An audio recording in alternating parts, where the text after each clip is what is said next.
How to change TikTok password from PC. Hi everyone, I'm here to assist you today. Without any delay, let's jump right in. First, open TikTok on your device. If you're logged in, simply log out. After you log out, you'll find this kind of screen. Here, click on Log In at the top right corner of your screen, or you can click on Login on the left side as well. Then click on Use Phone Email Username. Here, click on Login with Email, and then add your email and press on Forgot Password.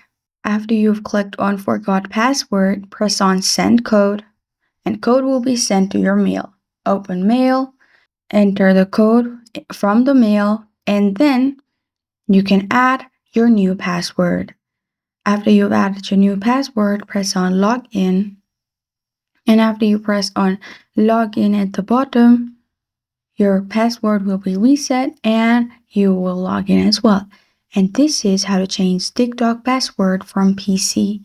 Thank you for joining me today. If this video helps you out, please leave a like and subscribe for more. Got a question or want to suggest a topic? Comment below. Thank you for watching.